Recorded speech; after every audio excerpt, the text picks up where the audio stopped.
అంటే మనని మనం సమాధానపరచుకోవడానికి మనం మరణించిన తర్వాత దేవుడి దగ్గరికే వెళ్ళిపోతాం. ఎక్కడికి వెళ్లారంటే దేవుడి దగ్గరే ఉన్నారని చెప్పుకుంటాం కాబట్టి, లేకపోతే అమ్మని మిస్ అవ్వడం ఎంత మిస్ అయ్యుంటారో, ఎంత మీరు వారిని తలుచుకొని ఇంకా ఉండుంటే బావుండని అమ్మ ఎన్ని సందర్భాలు ఉండుంటాయి విజయ చాముండేశ్వరి గారు?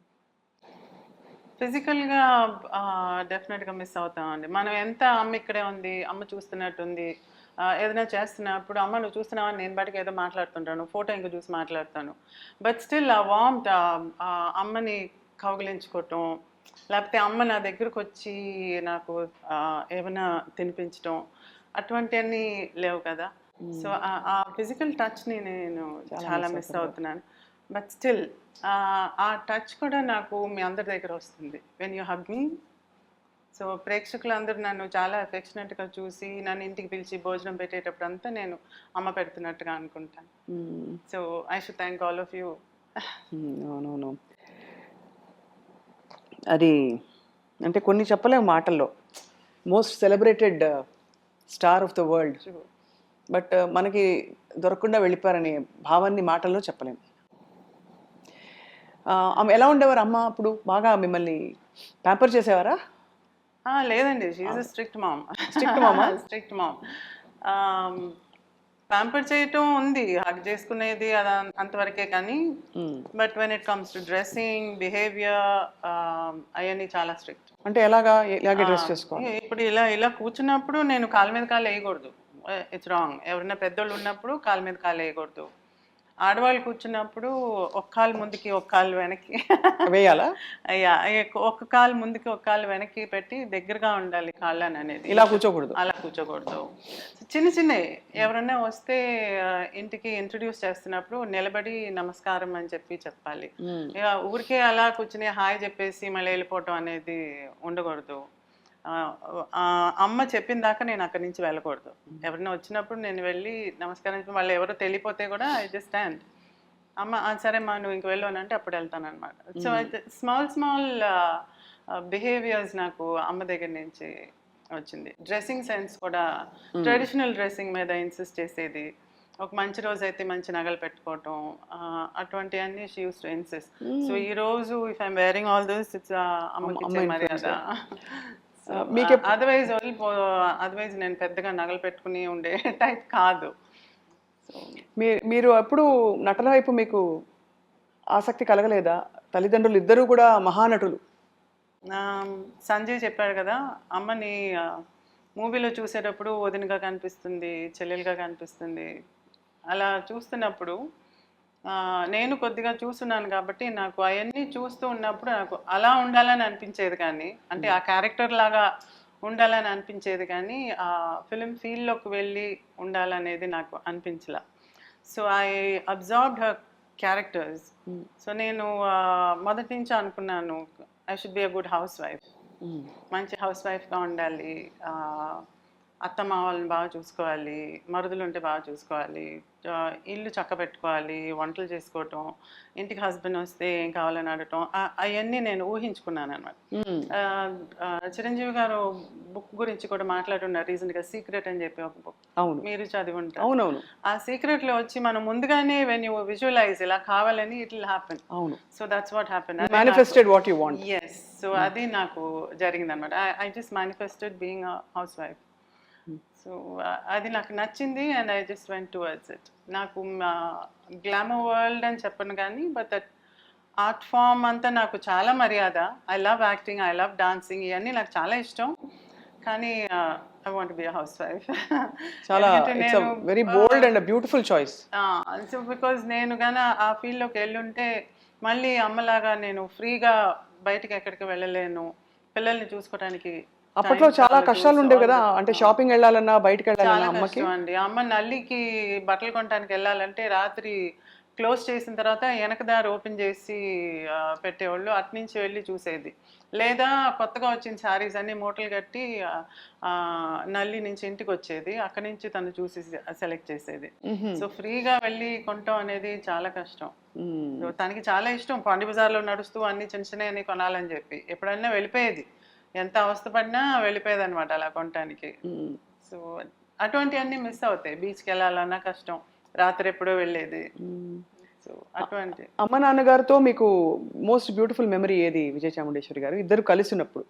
కొడైకెనాల్ అండి. One thing they made very strict about their life style వచ్చి ఎంత బిజీగా ఉన్నా సమ్మర్ టైంలో 2 months కొడైకెనాల్లో హాలిడే తీసుకుని ఉండేవాళ్ళు. సో ఆ టైం కంప్లీట్గా మా కోసం ఒక పెద్ద బెటాలియన్ బయలుదేరేది అనమాట. మేము వెళ్తున్నాం అంటే ఒక కార్లో పనోళ్ళు, ఒక కార్లో వంట సామాన్లు, బంధువులు, ఫ్రెండ్స్ అందరూ ఒక 4-5 కార్లు వరుసగా కొడైకెనాల్కి వెళ్ళిపోయేది. వెళ్ళి ఇంకా మేము use to spend time over they. అక్కడ ఉండి ఇంకా బోటింగ్కి వెళ్ళటం, హార్స్ రైడింగ్, ఆ లేక్లో కూడా స్విమ్మింగ్, ఒక ఏరియా స్విమ్మింగ్కి పెట్టేవాళ్ళు అప్పుడు, ఇప్పుడు లేదు. ఆ లేక్లో స్విమ్మింగ్, చిన్న చిన్న చేపలు పట్టడం బాగా ఎంజాయ్ చేస్తాం. So that is very fresh in my memory. Savitri garu కూడా she used to be very happy అప్పుడు. యా చాలా హ్యాపీ. సో అప్పుడు కూడా అనేది అప్పుడు కొడైకెనాల్ చుట్టూ బెంచెస్ ఉండే. We used to sit there for some time. కూర్చుని లేక్ ఇంకా చూస్తూ ఆ నేచర్ని ఎంజాయ్ చేసుకుంటూ ఆ పిచ్చుకల సౌండ్ అవన్నీ వింటూ అదంతా ఎంజాయ్ చేసేవాళ్ళం. బైనాక్యులర్స్ పెట్టుకుని అంతా చూసి వి నైస్. అలా ఉన్నప్పుడు ఒకసారి నాన్న దగ్గర చెప్తుంటే నేను విన్నాను, మనకి బాగా ఏజ్ అయిపోయిన తర్వాత కూడా మనం ఇక్కడికి వచ్చి ఇలా బెంచ్లో కూర్చొని ఉండాలి అని చెప్పేది అనమాట.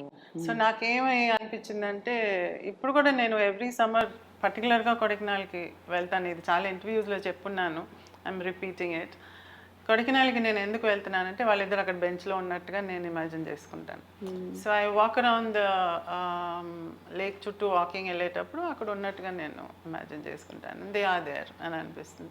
ఇట్స్ జస్ట్ విజువలైజేషన్, ఒక తృప్తి మనసుకి. సంజయ్ కిషోర్ గారు, ఇది దరికి రాబోకు రాబోకు రాజానా పాట చూసారా? మీ ఫోటో పాట చెప్పేస్తుంది. అంటే నేను పోనీ అన్ని సినిమాలు చూసేసానంటే అది కూడా కాదు. జస్ట్ నాకు తెలిసిన కొంచెం మిడిమిడి జ్ఞానం పాటల గురించి, బట్ ఫోటో అండ్ ఈ కథ చూడగానే తెలిసిపోతుంది. ఇంత అందంగా రూపొందించారు ఈ పుస్తకాన్ని. ఈ 47కి ప్రాతిపదిక ఏంటి?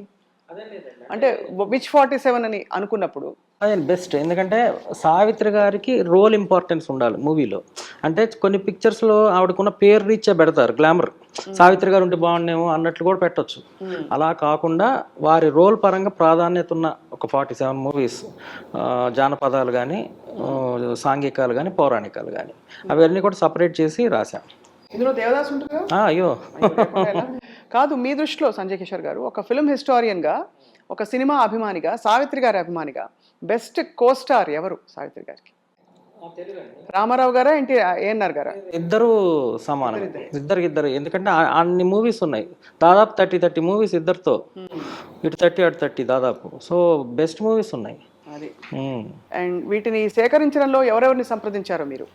ఇది ఒక్కరోజు ఇప్పుడు ఈ 2 ఏళ్ళు కాదు కదా, నా చిన్నప్పటి నుంచి కదా, నా ఇంటర్ నుంచి చేసింది కాబట్టి ఇది ఆయన ఫస్ట్ సావిత్రి గారి ఫస్ట్ మేకప్ స్టిల్ తీసిన నాగరాజారావు గారి దగ్గర నుండి నేను కలిశాను. అక్కడ నుంచి నా ప్రయాణం. డిస్ట్రిబ్యూటర్స్ ఏంటి, స్టిల్ ఫోటోగ్రాఫర్స్ అందరినీ కలిసాను. మానసత్యం గారు, రాధాకృష్ణమూర్తి గారు, అందరి దగ్గర కొనేవాడిని. ఇంత ఫోటో ఉన్నా వదిలేవాడిని కాదు. అప్పటి నుంచి ఇప్పటి వరకు సేకరిస్తానే ఉన్నాం. ఈ బుక్ కూడా మళ్ళీ కొన్ని మూవీస్కి లేకపోతే ఎక్కడెక్కడో తిరిగి సేకరించా. ఎందుకంటే కొంచెం ఒరిజినల్ ఫొటోస్ కావాలి, అప్పుడే క్వాలిటీ వస్తుంది బుక్ కని. అవును. ఇక్కడ ఒక సున్నితమైన ప్రశ్న. అంత పెద్ద పెద్ద దిగ్గజాలు ఆవిడతో నటించారు కదా, అక్కినేని నాగేశ్వరరావు గారు, వారు ఎవరైనా సావిత్రి గారిని చూసి కొంచెం చిన్న రవ్వంత ఈర్ష్య ఏం లేదు కానండి. అందరూ ఒక చిన్న పోటీ తత్వం. ఇప్పుడు లీలావతి రంగారావు గారు ఉండేవారు, ఎవరు రంగారావు గారు మిస్సెస్, వారు కూడా నాకు బాగా పరిచయం. అంటే 2000లో వారు పరమపదించారు. అయితే నేను చెన్నై వెళ్ళినప్పుడల్లా వారి దగ్గర కూడా వెళ్తూ ఉండేవారు. వెళ్తే కూర్చో అబ్బాయి అని కబుర్లు చెప్తూ ఉండేవారు. అప్పుడు కొన్ని విషయాలు చెప్తూ ఉండేవారు. ఎస్వి రంగారావు గారు కొంచెం స్ట్రెస్డ్గా షూటింగ్ నుండి వచ్చారనుకోండి, రారు జనరల్గా, హాయిగా వస్తారట. ఎప్పుడు సడన్గా ఎప్పుడో కొంచెం అలా కనపడతారు. ఈవిడ అడిగారంటే ఏంటి వాళ్ళు కొంచెం అలసటగా ఉన్నారేంటి అని. ఇవాళ సావిత్రితో సీన్స్ అన్న, అది ఎంత పెద్ద కాంప్లిమెంటు. తర్వాత అక్కినేని గారు చెప్తూ ఉండేవారు, అన్నపూర్ణ గారు మూవీ చూసి చూడగానే సావిత్రేనండి, సావిత్రి లాంటి ఆర్టిస్ట్ మళ్ళీ ఐ డోంట్ థింక్ అని ఎప్పుడైనా నాకు చెప్తూ ఉండేవారు అక్కినేని గారు. అన్నపూర్ణ గారికి ఎంత ఫేవరెట్ నా సావిత్రి అంటే. అట్లా అందరూ ఎవరైనా జగ్గయ్య గారిని గుంటూరులో కలిసా. జగ్గయ్య గారు అయితే ఎంత గొప్పగా చెప్పారంటే, పద్మశ్రీ కూడా 1969లో ఇద్దామని అనుకున్నారట సావిత్రి గారికి. కానీ అంత అంటే సావిత్రి గారు అంత ఇష్టపడలేదు అన్నట్టు చెప్పారు. అంటే అప్పటికే లేట్ అన్నట్టు ఆవిడ ఫీల్ అయ్యారో ఏదో అని. నాకు తెలీదు ఫ్యాక్ట్స్, ఆయన చెప్పారు జగ్గయ్య గారు. సో అలా ప్రతి ఆర్టిస్ట్కి ఇష్టమైన ఆర్టిస్ట్ అంటే సావిత్రి గారు. తర్వాత చిన్న భయం, అంటే ఆవిడ డామినేటింగ్, అంటే డామినేట్ ఎక్కడ చేస్తారో తన నటనతో అని వీళ్ళు చాలా అలర్ట్గా ఉండటానికి. బట్ అందరు ఇష్టపడతారండి, ఎవరు కూడా అబ్బో ఆవిడ అండి అని ఇంతవరకు నేను ఎప్పుడు వినలా. ఇంతమంది రైట్ ఫ్రమ్ భానుమతి గారి దగ్గర నాకు బాగా పరిచయాలు ఉన్నాయి. అందరి దగ్గరికి వెళ్ళినా కూడా సావిత్రి గారు ఎంత పసి హృదయం, ఎంత మంచిదో, ఎంత పసిబిడ్డ లాంటి మెంటాలిటీ. మొన్న సుశీల గారిని కలిసి, గానకోకిల సుశీల గారిని కలిసినప్పుడు కూడా ఎన్ని విషయాలు చెప్పారు సావిత్రి గారి.